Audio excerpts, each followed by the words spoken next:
সভাৰ উদ্দেশ্য ব্যাখ্যা তাৰপাছত 2025 গুণোৎসৱৰ বিষয়ে আলোচনা তাৰপাছত আমি এইটো শিশুৰ অগ্ৰগতিৰ বিষয়ে সম্পৰ্কে আলোচনা কৰিম কিমান আগবাঢ়িছে ল'ৰা-ছোৱালীবিলাকে এইখিনি গতানুগতিক যিখিনি দৈনন্দিন আমাৰ যিটো মাহেকীয়া সেইটো থাকে এতিয়া নতুন দুটামান আলোচনা কৰিব লাগিব আজি NAS-ৰ সম্পৰ্কে আলোচনা বিদ্যালয় বহিৰ্ভূত শিশুৰ জৰীপৰ সম্পৰ্কে আলোচনা আৰু এটা ওলাইছে আপাৰ সম্পৰ্কে আলোচনা আৰু সিদ্ধান্ত অন্যান্য থাকিব গুণোৎসৱৰ পৰা আৰম্ভ হ'ব নহয় জানো গুণোৎসৱৰ সম্পৰ্কে আলোচনা আৰম্ভ হ'ব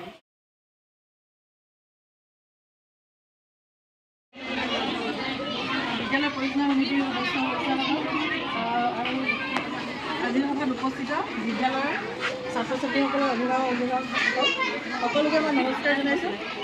আপোনালোকে ইতিমধ্যে আমাৰ আৰম্ভ হৈছে আপোনালোকে গম পাইছে আমাৰ আলোচনা তাৰ লগতে আমাৰ ছাৰে ইতিমধ্যে ক'লে যে আমাৰ নাচ যিটো এটা নেশ্যনেল এচিভমেণ্ট ছাৰ্ভে গুণোৎসৱৰ দৰে যি এটা পৰীক্ষা পাতে সেইটো ধৰক প্ৰতি 3 বছৰে পাতে 3 বছৰৰ মূৰত আমাৰ মানে ৰাজ্যখনৰ স্কুলবোৰ চৰকাৰী হওক বেচৰকাৰী হওক বা পঞ্চায়ত স্কুল হওক যিবোৰ স্কুল দুটা স্কুল যেনেকৈ থাকে প্ৰতিখন মানে ৰেণ্ডম শিক্ষা কৰে এতিয়া সন্ধিয়া ধৰক আমাৰখন ল'লে এইফালে চিম্পুৰা এখন ল'লে শান্তিপুৰা এখন ল'লে তেনেকুৱা প্ৰাইভেট হ'ব পাৰে গভ হ'ব পাৰে গভ পইচাটো ল'বই বা প্ৰাইভেটৰ আগতে কি হয় 6, 5 আৰু 8 কৰে এইবাৰ 3, 6 আৰু 8 কৰে এবাৰ 3, 6 আৰু 9 কৰিছে তাৰমানে এটা চিটিয়া হয় তাৰপৰা যিটো চিটি ইমানখিনি লাগে ছাত্ৰ ছাত্ৰীসকলে ঘূৰি মুকলিব পাৰিছে তেনেকুৱা ধৰণৰ এতিয়া আমাৰ গুৰুত্বৰ যিটো লওঁ এই যে আমাৰ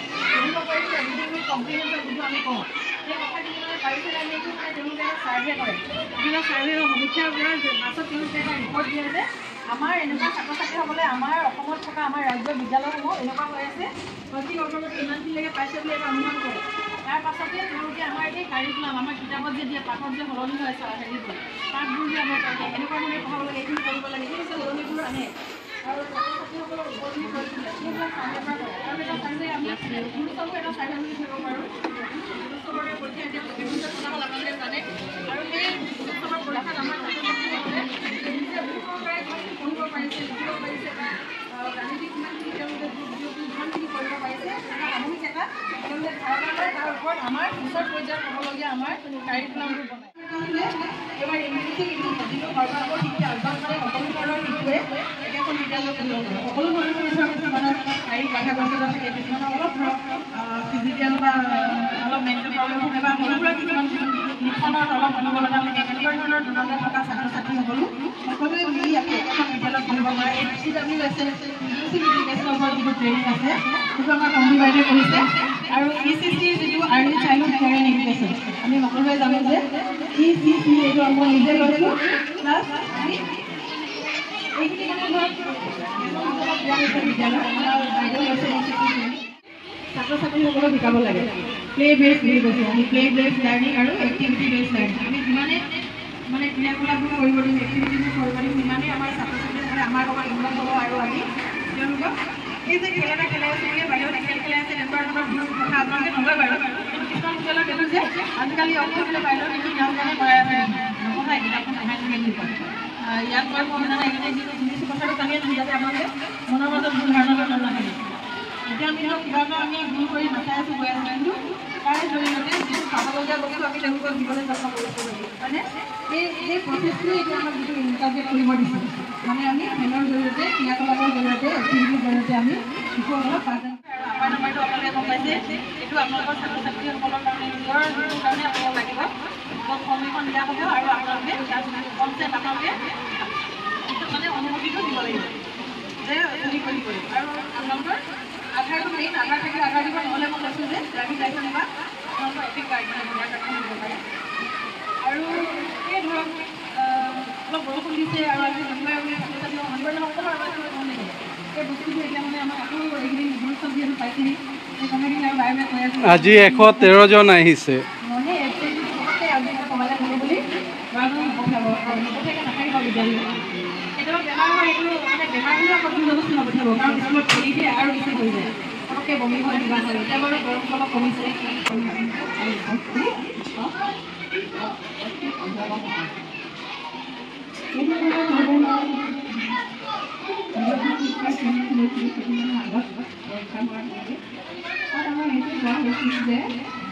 বাকী ধৰণৰ কাৰণ হৈছে সকলোকে এটা শ্ৰেণীকোঠাৰ ভিতৰতে গ্ৰহণ কৰাটো হৈছে সৰ্বাত্মক উদ্দেশ্য।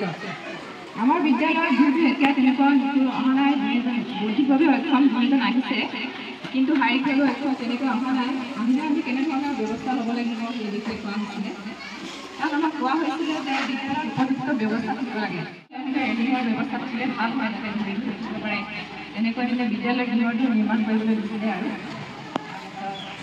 আকৌ এনেকুৱা অন্ধ শিশুসকলক ঘৰৰ পৰা ঠাই বঢ়াব লাগে, তেনেকুৱা ধৰণৰ শিক্ষা দিয়া হৈছিলে। অনা পূজাসকলক ভালদৰে শিক্ষা দিয়া হৈছিলে। উপাধ্যায় উপস্থিত হৈছে, আমি সম্ভাষণ জনাইছোঁ। আৰু আমাৰ এতিয়ালৈকে কাৰ্যসূচীত আলোচনা হোৱাৰ পাছতো তেখেতক আমি শুনিবলগীয়া বহু কথাই আছে। তেখেতক মাত্ৰ কাৰ্যসূচীত কি কি আলোচনা কৰিলে গোটেইকেইটা যাতে সামান্য ওপৰত কৰিছোঁ। আমি সভাত আলোচনা কৰিলোঁ যে 2025 চনৰ গুণোৎসৱ সম্পৰ্কে আলোচনা কৰিলোঁ।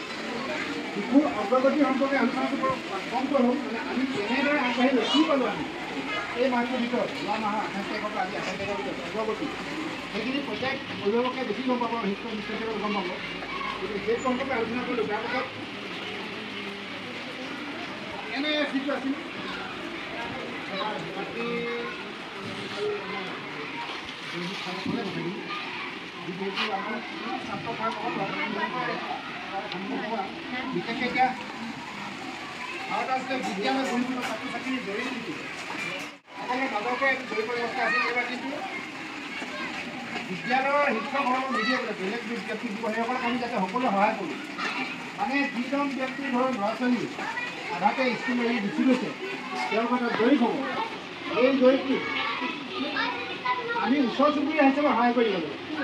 আমাৰ যদি নিজৰ যদি ছাত্ৰ ছাত্ৰী ইয়াত আছে, আমাৰ ঘৰতো যাব লগা বিশেষ নাই, কিন্তু ওচৰৰ ঘৰৰ কথাও যদি সোধে, আমি যিমানখিনি পাৰোঁ সহায় কৰি দিব লাগিব। যে কিয় এৰি গ'ল, মানুহ হয়তো নাথাকিব পাৰে, তাত গুচি যাব লগা হ'ল। যদি জানো এইখিনি কথা আলোচনা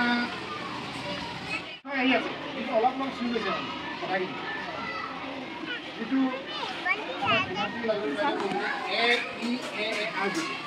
এটা নতুন ব্যৱস্থা হৈছে, গোটেই আমাৰ ইয়াত প্ৰত্যেকজন ছাত্ৰ ছাত্ৰীৰ এটা সংখ্যা থাকিব, এটা নাম থাকিব, যিটো নামৰ পৰা আৰম্ভণিৰ পৰা শিক্ষা ক'ত গ্ৰহণ কৰিলে, কেনেকৈ কৰিলে। আজি এই সভাৰ সভাপতি তথা মুখ্য শিক্ষাগুৰু হৰেন্দ্ৰ বৈশ্য শিক্ষক তথা বিদ্যালয় পৰিচালনা শিক্ষাবতীয়া মাতৃগোষ্ঠীৰ সদস্যসকল আৰু সকলো ছাত্ৰ ছাত্ৰীৰ অভিভাৱক, জয় জয়তে আপোনালোক সকলোলৈ মই আদৰণি জনাইছোঁ। খুব সুন্দৰ পদক্ষেপ। আমাৰ সমগ্ৰ অসমতে 28 তাৰিখ, প্ৰত্যেক মাহৰ 28 তাৰিখে পিতৃ মাতৃসকলৰ সভা, আৰু এই সভাতে শিশুৰ উন্নতিৰ কথা, শিশুৰ বিভিন্ন লক্ষণ হোৱা, দৃষ্টিগোচৰ হোৱা দুখ ত্ৰুটি, চৰিত্ৰত হোৱা ব্যাঘাত ইত্যাদি কথা শিক্ষকসকলৰ লগত আলোচনাৰ কাৰণে যি সভা আয়োজন কৰা যায়, এই সভাত আপোনালোকক আদৰণি জনাইছোঁ আৰু আপোনালোকৰ উপস্থিতি দেখি নথৈ আনন্দিত হৈছোঁ। ইতিমধ্যে নিশ্চয় আপোনালোকে আলোচনা কৰিলে, প্ৰত্যেক মাহৰ 28 তাৰিখে এই সভা আয়োজন কৰাৰ মূল উদ্দেশ্যটোৱে হৈছে আপোনাৰ শিশুৱে, আপোনাৰ সন্তানে কেনেদৰে অগ্ৰগতি কৰিছে, কেনেদৰে জ্ঞান অৰ্জন কৰিছে বিদ্যালয়ত, আৰু এই ঘৰত কেনে আচৰণ দেখুৱাইছে, সময়ত পঢ়িছেনে, সময়ত খাইছেনে, সময়ত শুইছেনে, নে অতিৰিক্ত মোবাইল চলাই আছে বা সঘনাই কাজিয়া কৰে, বৰ খং কৰা চৰিত্ৰ গঢ় লৈছে নেকি ইত্যাদি কথাবোৰ আপোনালোকে যি দৃষ্টিগোচৰ কৰে, সেইখিনি কথা আহি অৱগত কৰাৰ কাৰণে এই কাৰ্যসূচী। আৰু শিক্ষকসকলেও আপোনাৰ সন্তানে যি দেখুৱাই গ'ল শিক্ষাৰ ক্ষেত্ৰত, শিক্ষা অৰ্জনৰ ক্ষেত্ৰত ঘাটি থাকিল, ক'ত আৰু অকণমান দূৰ কৰিবলগীয়া আছে, ঘৰত কি কেনেধৰণে কৰি আছে ইত্যাদি কথাবোৰ জানাৰ এটা সুন্দৰ পদক্ষেপ হৈছে এই পিতৃ মাতৃ অভিভাৱকসকলৰ সভা, শিক্ষকসকলৰ লগত সভা।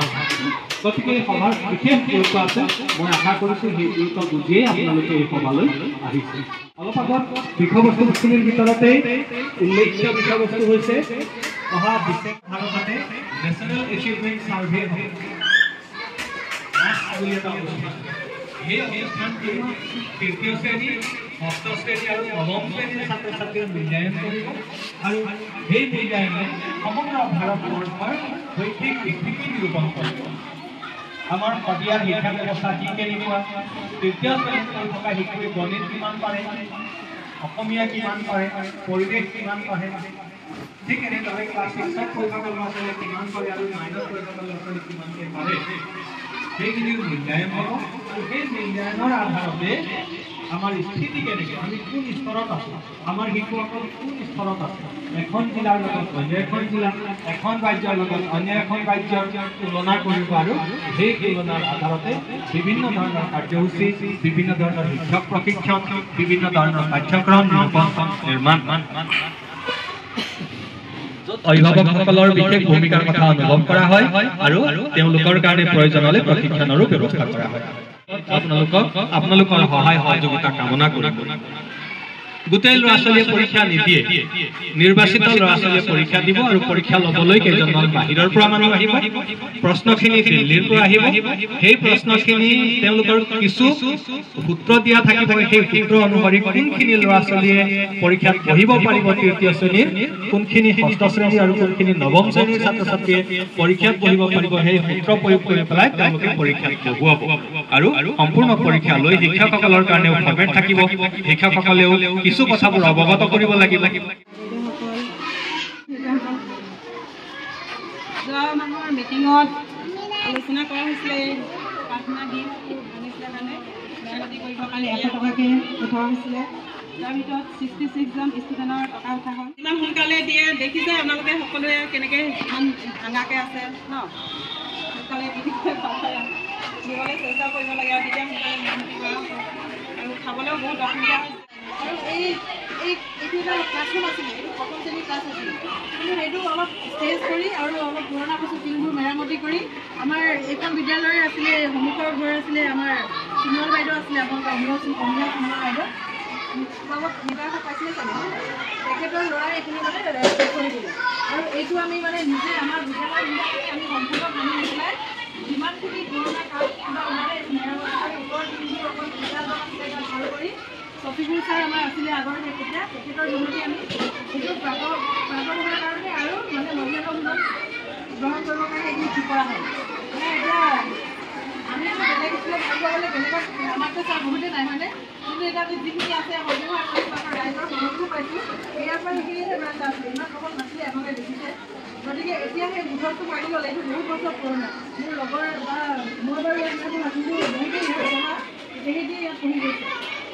তেনেকুৱা নিজৰ নিজে পঢ়া নিজৰ ল'ৰাই এতিয়া পঢ়িছে, গতিকে কিমান পুৰণা আমাকে নিজে পঢ়ি চাব। গতিকে এতিয়া ছাৰে কৈছে যে আমাৰ অলৰেডি এইফালে এইকেইটা ক্লাছৰুম আছে, আমাৰ ছাফিচিয়েণ্ট ক্লাছৰুম আছে, এতিয়া হয়তো আমি ক্লাছৰুম বা কিবা বেলেগ হেৰি কাৰণে আমাৰ চৰকাৰী খবৰ কাম লাগিব পাৰে। কিন্তু ক শ্ৰেণীত যিহেতু আমাৰ ছাত্ৰ ছাত্ৰী বহুত হয়, ক শ্ৰেণীৰ কাৰণে আমাৰ ৰুম লাগে বুলি আমি এইবিলাক দিয়া থকাৰ কাৰণে হয়তো ৰুম এটা আনিলে আৰু এফালে বাথৰুম প্ৰয়োজন বুলি সেইকাৰণে এটা বইজ টয়লেট আনিছে। আৰু বাকী আপোনালোকে যে আগৰ মিটিংখনত থিৰাং কৰিলে যে চবেই মানে এইটো মুঠতটো ছাৰ ভাঙি আহিছে, সেইখিনি অলপ নিৰামিষ। তেতিয়া ৰাইজে ক'লে যে 100 টকাকৈ চবে অনুদান দিব আৰু আমি ক'লোঁ আমি আৰু কাৰণ বিল্ডিং বনোৱাৰ ফাণ্ডৰ পৰা এইফালে অনলাইন কৰিব নোৱাৰে বাৰু। এনেকুৱা দিন আজিকালি নাইও, চব ধৰক অনলাইনে হয়। বাইদেউ আৰু মানে ছাৰে বাইদেউ কৈছে যে 200 পৰা আৰু নিশ্চয় পইচা নিশ্চয় ডাইৰেক্ট কৰিব অসুবিধা আছে। গতিকে আপোনালোকে সকলোৱে মিলি এতিয়া যিটো আপোনালোকে কৰিছে এইটো খুব ভাল পদক্ষেপ লৈছে আৰু সেইকাৰণে এই যিখিনি ভাঙিছে সেইখিনি ঠিক কৰিলে সুবিধা হ'ব আৰু আমি অলপ দিন চাই চলাই নিব পাৰিম। যিহেতু আৰু সেইটো আমাৰ নাহেই পাম এনেকৈতো নাপামেই। গতিকে এইটোকে আমি যি আছে সেইখিনি মেৰামতি কৰি ঠিক কৰি আমাৰ ছাত্ৰ ছাত্ৰীসকলৰ সুবিধাৰ কাৰণে কৰিব বুলি ভাবিছোঁ। উপস্থিত আজি সভাৰ সভাপতি প্ৰমুখ্য কৰি আমাৰ এই স্কুলতে পাঠদান কৰি থকা আমাৰ ছাৰ বাইদেউসকল, যিটো ওপৰত আলোচনা হৈছে এইটো কি বুলি কয় আপাৰ আইডিয়া হয় জানো মানে এই যিটো গাৰ্জেনৰ নেকি আধাৰ কাৰ্ড বিচাৰিছে নহয় জানো, আধাৰ কাৰ্ডটো তাত মানে আধাৰ কাৰ্ড ল'ৰা ছোৱালীজনৰ মানে পাৰা যাবনে নাযায়, মানে ধৰক একাউণ্টত য'তে ত'তে ব্যৱহাৰ হয় নহয় জানো, পাৰা যাব নাই? অঁ বাচ্চা নহয় সেইটোকে সুধিম বুলি। তাৰপিছত আৰু যিখন এই প্ৰাৰ্থনা গৃহ আৰু ভোজনালয় গৃহ ইয়াৰ ওপৰত আলোচনা হৈছে, সুন্দৰ কথা আলোচনা হৈছে। আৰু যিহেতু 100 টকাকৈ চাইন কৰিলে আপুনি দিছেও চাগে, সেইটো সকলোৱে আমি লগ লাগি নিৰ্মাণ কৰি নহয় জানো। কিয়নো আমাৰ ল'ৰা ছোৱালীয়ে কষ্ট পাব। বৰষুণ বতৰ ৰ'দৰ বতৰ নহয় জানো? সেয়েহে আমি বিশেষকৈ কোৱাৰো আমাৰ অভ্যাস নাই, ক'বও তেনেকৈ নাজানো। তথাপিতো আমাৰ মন গৈছে কাৰণে আমি সাহস কৰি উঠি এইখিনি কথা ক'লোঁ। আৰু সকলোৱে যোগদান কৰক, যিসকলে দিয়া নাই সকলোৱে দিয়ক। তাকে কয় আমাৰ ক'বলগীয়াখিনি আমি ইমানে বুলি আমি আমনি মানো। ধন্যবাদ থাকিল। তেওঁ অভিভাৱকসকলৰ মাজৰ পৰা ক'লেহি, এনেদৰে ক'লে মানে পৰামৰ্শ আগবঢ়ালে আমি বেছি ভাল পাওঁ। আৰু এনেকৈ ইমানখিনি ক'লে ইয়াততো কম কাৰোবাৰ কিবা ক'বলগীয়া আছে।